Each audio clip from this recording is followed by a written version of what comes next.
Niagara Falls Mayor Jim Diodati joins us for his weekly update on what's happening in the city and at the border crossing. I have to start off by, I am still using my I Love Niagara Falls pen that you gave me, I think the last time you were in our studio. Look at, we have matching pens. Twinsies. Twinsies. It's a very good quality pen. Aren't they good? They're good. Yeah, they're very, very good. No, you cannot borrow this one. Cannot borrow this one. Okay, got to start off at the border because how have things been going? You notice we had those huge lineups the first few days that vaccinated Americans were allowed to cross. So here in Niagara, it hasn't been too bad. We've got 4 border crossings, and it's been pretty good.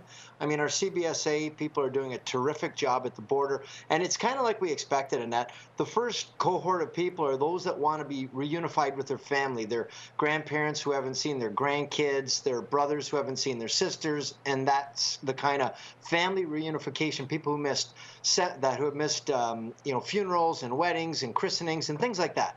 The second group are those that want to visit their property, because a lot of Americans own property here and vice versa. So those people want to check on their properties, especially after those brutal storms last year along Lake Erie.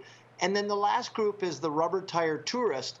And we know you've got to be fully vaccinated. You have to have negative tests to cross, but it's a lot of work. You have to download the ArriveCAN app. You have to upload all your proof of vaccinations, your negative tests, your personal information, your passport. It's a lot of work. So it hasn't been overly busy. We think it's going to be gradual. It's going to slowly come back. I am seeing American plates here, but not too many. Mostly New York State, but not too many. Right. And just anecdotally, have you noticed, have you been talking to business owners, like are restaurants a little bit busier? Are the hotels any busier? They are, but it's mostly from Ontario visitors. We've got definitely an uptake from Quebec visitors, some U.S., but it's mostly Ontario doing staycations where they realize they're not going to be traveling this summer. It's getting to the end of the summer. You know, it's, hey, Mom, hey, Dad, are we going to do anything this summer? So they're jumping in the car. They're coming to Niagara Falls, and we're okay with that. So it's definitely been up, definitely not up to where it was pre-pandemic, but it's getting better bit by bit. It's going to take a couple years to recover from this. Okay, and you've got something new to do. You've got a new disc golf course. Yes, so at Fireman's Park in Niagara Falls, it's an 18-hole disc golf. I don't make the mistake anymore of calling it frisbee. No. They're like, no, these are, and now that I've played it, you realize they're a little bit smaller and they go a lot farther. And is it ever fun? And it's one of the fastest growing sports in North America. It's free. For about $40, you can get a set of, so there's different discs, some that go for shorter distance, some go for longer distance.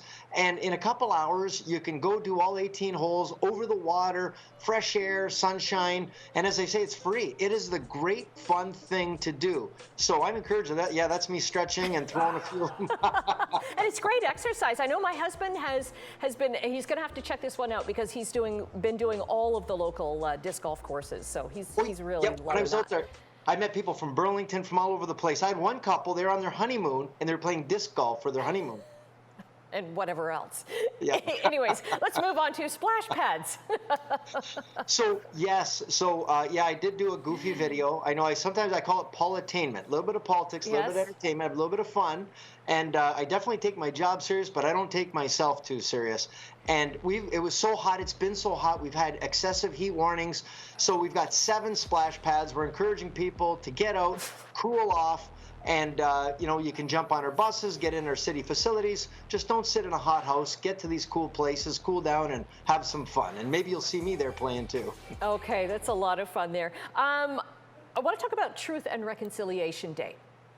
So on the 30th of September, we're going to be turning the falls orange. We're going to be doing a number of ceremonies, lowering our flags, and trying to pay respect to what's gone on in this country and not hide from it, but definitely talk about it and make sure that we have those discussions, because sometimes you need to do these types of things before you can move forward. So we're going to do our part. And matter of fact, I've got one of our city councilors who's out west right now who's placing a Niagara Falls flag at one of these locations. And we want to do as much as we can and learn. It's all about learning about what happened and trying. We can't change what happened, but we can certainly try to move forward in a better way. Right, and there's so many great facilities and areas in Niagara that you can do that too, right?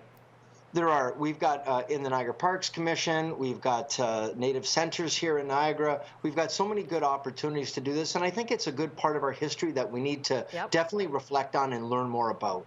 Okay, Jim, great to speak with you again. Jim Diodati, the mayor of Niagara Falls.